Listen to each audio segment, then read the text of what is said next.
আসসালামু আলাইকুম, welcome back to my channel. দর্শক কেমন আছেন? আশা করি ভালো আছেন।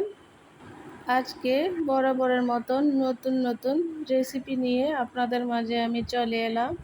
স্ক্রিনে হয়তো দেখে বুঝতে পারছেন, হ্যাঁ, আজকের রেসিপি হচ্ছে লাউ দিয়ে রুই মাছের ঝোল, আর সাথে থাকছে রুই মাছের ডিম ভুনা। ভিডিওর প্রথমে ছোট্ট একটি রিকোয়েস্ট রইল, যে যেখান থেকে কাছে কিংবা দূরে, দেশ কিংবা বিদেশ থেকে আমার এই ভিডিওটি দেখছেন, যদি ভালো লেগে থাকে তাহলে আমার চ্যানেলটিকে সাবস্ক্রাইব করে রাখতে পারেন। আর প্লিজ আমার সম্পূর্ণ ভিডিওটি কন্টিনিউ করবেন, সবার কাছে এই অনুরোধ রইল। আজকের রান্নাগুলো এতটাই মজা হয়েছিল, আপনাদের সাথে শেয়ার না করে থাকতে পারলাম না। তো চলে এলাম আমি। তো কথা না বাড়িয়ে মূল রান্নায় চলে যাচ্ছি, আমার সাথেই থাকুন পুরো ভিডিও জুড়ে। প্রথমে আমি ডিমটাকে ভুনা করে নেব। দেখুন কত বড় ডিম হয়েছে, আসলে মাছটা অনেক বড় ছিল, তার জন্য ডিমগুলো অনেক বেশি হয়েছে। প্রথমে একটা কড়াইতে তেল দিয়ে আমি কিছু শাহি জিরা দিয়ে দিচ্ছি ফোড়নের জন্য, এতে করে সুন্দর একটা ফ্লেভার আসবে। তারপর দিয়ে দিলাম পেঁয়াজ কুচি, সাথে দিয়ে দিচ্ছি কয়েকটা কাঁচামরিচ। তো দিয়ে ভালো করে আমি নেড়েচেড়ে পেঁয়াজটাকে ভেজে নেব। এভাবে পেঁয়াজটাকে কিছুক্ষণ ভাজার পর আমি দিয়ে দেব স্বাদ মতো লবণ, আর দিয়ে দেব 2 টেবিল চামচ পরিমাণ আদা রসুন বাটা। আদা রসুনটা দেওয়ার পরে ভালো করে একটু নেড়েচেড়ে পেঁয়াজের সাথে কষিয়ে নিতে হবে। আদা রসুনের একটা স্মেল আছে, এটা চলে যাবে। তারপর দিয়ে দিচ্ছি এখানে 1 টেবিল চামচ হলুদের গুঁড়া, 1 টেবিল চামচ পরিমাণ মরিচের গুঁড়া। তো মরিচের গুঁড়াটা আমি একটু কম ব্যবহার করেছি, কারণ এখানে আমি কাঁচা মরিচ দিয়ে দিয়েছি, আপনারা দেখতে পাচ্ছেন। আর আগে থেকে আমি ডিমটাকে একটু মেখে নিয়েছি, তো ডিমটাও দিয়ে দিলাম। সব মিশ্রণের সাথে ভালো করে মিশিয়ে নিতে হবে নেড়েচেড়ে। এই পর্যায়ে চুলার আঁচটা মিডিয়ামে রাখতে হবে, না হয় নিচ থেকে পোড়া লেগে যাবে, তাহলে খেতে ভালো লাগবে না। আর রুই মাছের ডিম কিন্তু অনেক স্বাদ হয় খেতে, খুবই ভালো লাগে। অন্যান্য মাছের ডিমের তুলনা থেকে রুই মাছের ডিমটা একটু ভালো লাগে খেতে। এই তো দেখুন আমার ডিমটা হয়ে আসছে প্রায়। আর তারপর আমি আরেকটু এটাকে ভাজা ভাজা করব, আরও মশলা অ্যাড করব এটার সাথে। এখন দিয়ে দিচ্ছি 1 টেবিল চামচ পরিমাণ জিরার ধনিয়ার গুঁড়া, এতে করে সুন্দর একটা ফ্লেভার আসবে। তারপর আরও একটু ভালো করে নেড়েচেড়ে মিক্স করে নিতে হবে।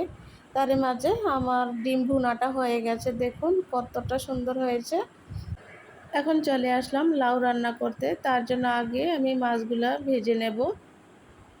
তো মাছটা আমার এক পাশ হয়ে গেছে, এখন একটু উল্টিয়ে দিচ্ছি আরেক পাশ। আমার মাছগুলা ভাজা হয়ে গেছে, এখন মাছগুলো আমি একটা প্লেটে উঠিয়ে নিচ্ছি। তারপর যে তেলে মাছ ভেজেছিলাম সেই তেলের মাঝে আমি পেঁয়াজ কুচি দিয়ে দিলাম, দিয়ে একটু ভালো করে নেড়েচেড়ে পেঁয়াজটাকে একটু লাল করে ভেজে নিতে হবে।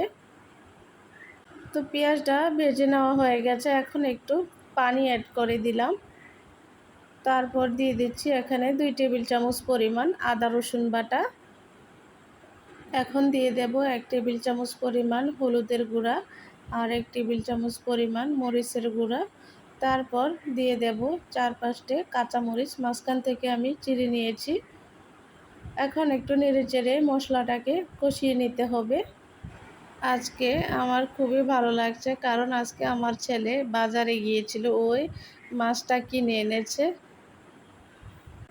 আজকে প্রথম বাজার করলো, ও মাছ কিনলো আর কি। তো এই তো মশলাটা কষানো হয়ে গেছে, তো এখন আমি লাউগুলা অ্যাড করে দিলাম।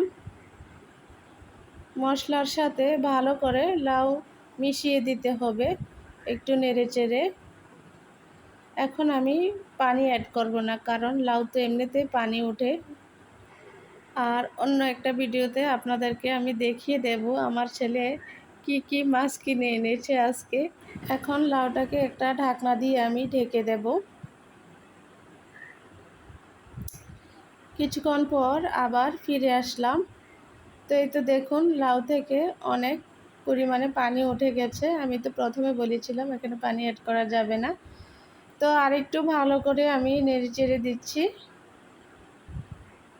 আসলে এই গরমের মাঝে লাউটা একটু ভালো লাগে, আর লাউ বেশ উপকারী শরীরের জন্য, বিশেষ করে শরীর ঠান্ডা রাখে। তো আবার ঢাকনা দিয়ে আমি ঢেকে দেব লাউটা সিদ্ধ হওয়া পর্যন্ত। এই তো আমার লাউটা সিদ্ধ হয়ে গেছে। এখন আমি মাছগুলো অ্যাড করে দিয়ে পানি একটু অ্যাড করে দিলাম। তারপর আবার ঢাকনা দিয়ে আমি রান্না করব প্রায় 5 মিনিটের মতন। তো ফিরে আসলাম 5 মিনিট পর। তো আমি তার মাঝে লবণটাও একটু চেক করে নিয়েছি, লবণেও ঠিকঠাক মতো হয়েছে। তার মাঝে আমার রান্নাটা হয়ে গেছে। এখন আমি চুলাটা অফ করে দেব। আজকের রান্নাগুলো আমি আপনাদেরকে খুবই সিম্পলভাবে দেখানোর চেষ্টা করেছি। তো আমার ভিডিওটি যদি আপনাদের কাছে ভালো লেগে থাকে, লাইক, শেয়ার, কমেন্ট করতে কিন্তু ভুলবেন না। সে পর্যন্ত সবাই ভালো থাকুন, সুস্থ থাকুন। আল্লাহ হাফেজ।